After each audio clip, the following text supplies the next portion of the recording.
Hey, John Sonmez from SimpleProgrammer.com. So I am still here in Berlin at the time of recording this video, but I don't have any impressive scenery for you today. I'm just recording a normal video. I don't have enough of the high quality videos I had queued up for my entire trip, so I have to make sure that I do enough of these videos, or actually, if you're listening to the podcast, these episodes. Just to make sure that I can keep my regular schedule here. So I thought I'd do a video or a talk about basically something that is a topic that a lot of people seem to not quite understand, and to seem to think that I don't know what I'm talking about in this subject. So I'd like to clarify this a little bit. It's a complex topic, and I understand why I get a little bit of flack on this, but it's basically on why do I consider real estate investment to be the best investment, and why do I invest in real estate as opposed to other things. Why do I tell people that their 401ks and IRA plans don't make a lot of sense, and that financial advisors are full of crap? Well, it's complex, right? Obviously, and I've had some people who've read Soft Skills. By the way, I have a whole chapter on finance and soft skills, the Software Developer's Life Manual. But anyway, I've seen some reviews where someone liked the book, except they said, for the financial section, John doesn't necessarily know what he's talking about. He has a survivorship basis, and he's encouraging people to do risky things like invest in real estate, whereas it's just based on his own success in that area, and isn't a wise investment. So I'd like to challenge that, because I don't think that that's quite accurate. I honestly view real estate to be the least risky investment if it's done correctly. If you're investing for the long term, for cash flow, positive cash flow, not speculating. And here's why. So I think the best way to kind of sort through this complex set of scenarios is to first lay some kind of ground rules here, which is basically this.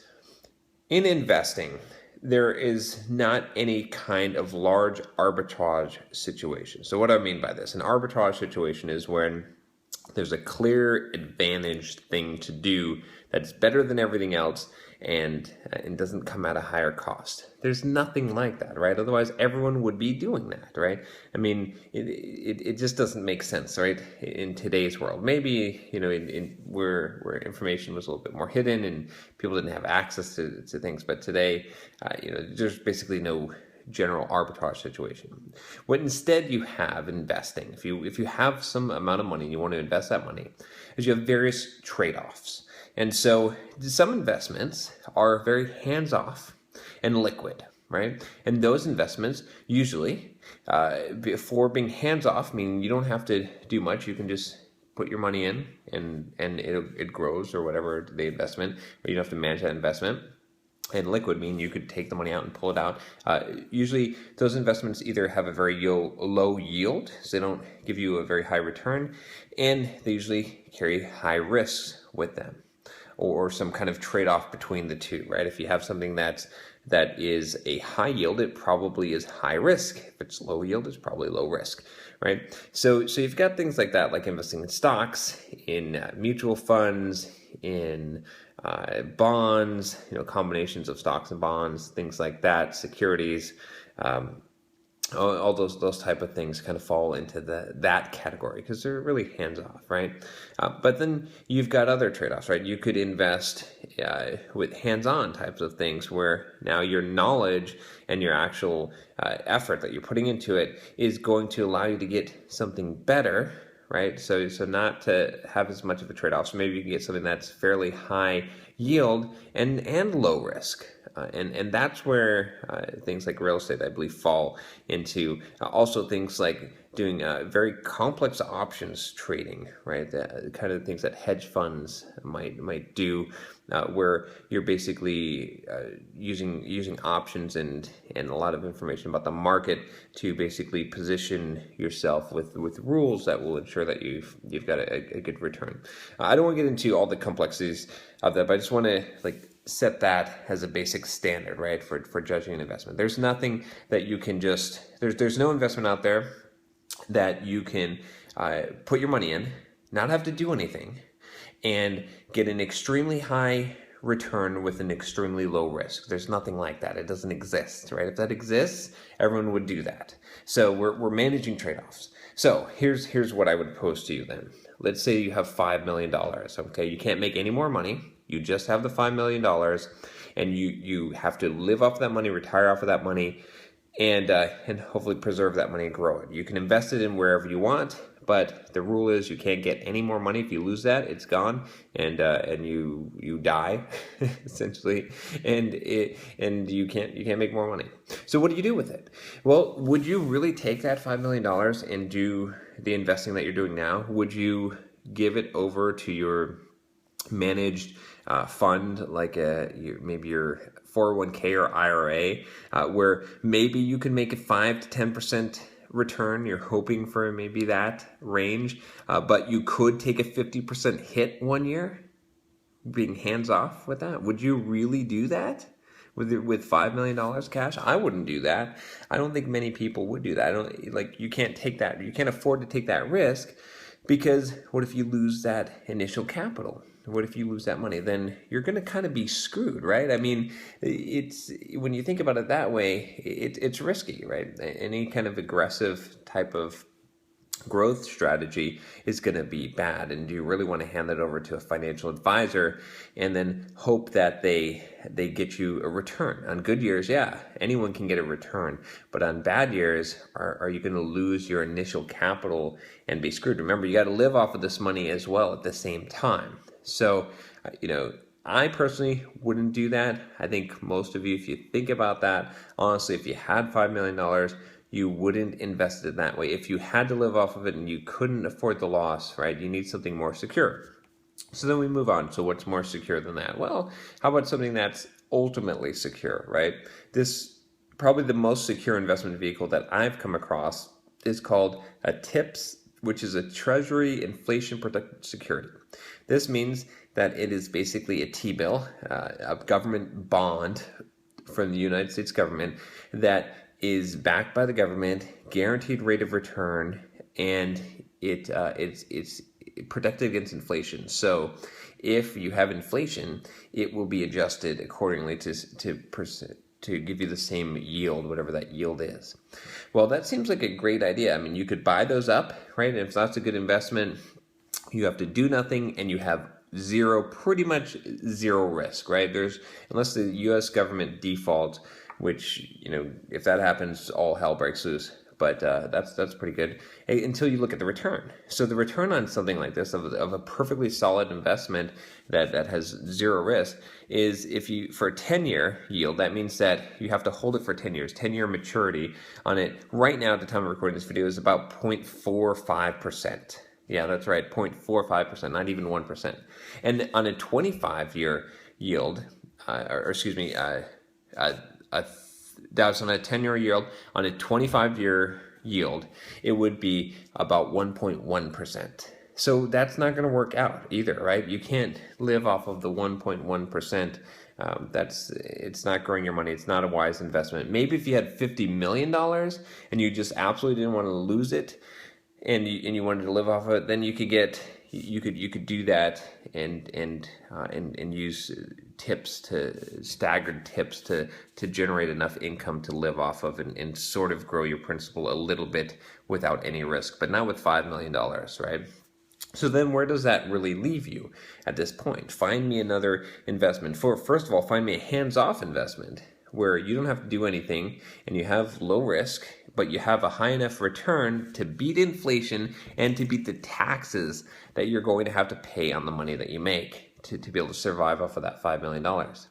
You're probably not going to find any, because there aren't any, right? There's nothing that exists out there that I know of that would meet that criteria. And something does exist, let me know about it, because I would be happy to do that. But it really does not exist. Aside from playing with the giving away your money at the end of your life, like an annuity or something like that, where it's going to be completely wiped out at the end. But let's say that you want to keep the money, pass it on to your heirs. So where does that leave you? Well, in my mind, it leaves you with real estate. I mean, obviously, there's a few other things you could do. You could, like I said, become an options trader and trade complex option spreads, which you could probably make a lot of money, but it's going to require a lot of work, knowledge, risk, and discipline to do that. That's not easy. I've done that before. I've been able to pull a pretty decent yield off of that, but it required a lot of effort and staying on top of that. I mean, if you enjoy that, if that's fun, but it's kind of like work. It's like working, probably at least an hour a day to manage your investments, and you still, unless you follow things perfectly, and even still, then you still have these really, really big downside potentials. But real estate now, this is where we get into real estate. I could take $5 million, okay, easily, and I could buy, let's say, very conservatively, I'm going to be extremely conservative, and I'm going to say I could buy a property for $500,000 that yields $2,000 a month rent after all expenses, vacancies, everything. So I could buy 10 of those with $5 million, right? And that would be $20,000 a month of income off of my $5 million, and I'm not touching the principal. Now, real estate prices could go down, and yes, my $5 million could cut in half and be worth $2.5 million, but the rent's not going to decrease, or it's not going to decrease much. I'll still be making my $20,000 a month, so I don't care if the real estate prices actually go down. Now, we know over time, in a 20 to 30 year period of time, they're most likely going to go up. We've never seen a period where they haven't gone up in that period of time, and that's mainly due to inflation, because it's going to at least stick with inflation. So to me, it's a no-brainer, right? Obviously, if you had the $5 million, I can't find a better investment than real estate. Yes, it's not hands-off. You have to actually go and buy the properties and have someone manage those properties for you, or you can manage them yourself, and you have to pay some fees to do that. But once you have that set up, it's pretty close to hands-off, like as close as you can get and still get a decent yield. Just about any of the rental properties I have, and I've got 26 units at this point, almost all of them generate anywhere from 6 to 20% ROI, my return on my capital, every single year. So I really, honestly, I can't see a less risky investment out there that makes sense. Yes, there's a learning curve. Yes, you have to learn something to invest in real estate. I've talked about this before. I've sort of shared my experiences, my story before. You can look in, if you get soft skills, the Software Developer's Life Manual, you could read through there and I tell my exact story of how I did it and was able to essentially retire early to generate the income that I needed to. And I pump my money into my real estate now to be able to increase my monthly sort of retirement income that I don't have to touch the principal. If there's a better way, I would love to know about it. If there's some way that I could take all of my assets and convert them to something that produces a higher yield, requires less hands-on, less work, and has less risk than real estate, than at least in rental long-term investment in real estate, then tell me about it, because I've searched high and low and I can't find that. Maybe if you have huge capital, then you can invest in hedge funds, which would probably meet that criteria, but you have to have a lot of money to do that. $5 million is not going to cut it.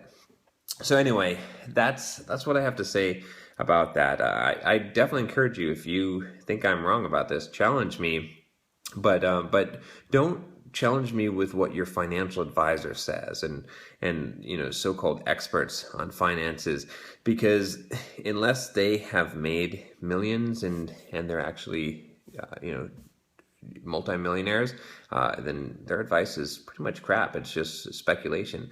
Whereas I'm a practitioner. I have been doing this and have invested in multiple things and have currently working investments in real estate for 17 years now. So yeah, I mean, honestly, like you have to kind of beat these facts in order to say that this is a bad investment, that real estate, or that there is a better investment out there. And like I said, there's no arbitrage situation. right? Find the thing that is so much better, and everyone will invest in it. The reason why everyone doesn't invest in real estate is because there is a barrier to entry, and because there is all this crap out here. Think about it, right? There's no such thing as a free lunch. You don't get something for nothing. Just for taking your money and giving it over to a financial advisor, or putting in your 401k or IRA, doesn't guarantee that you get to grow that money. That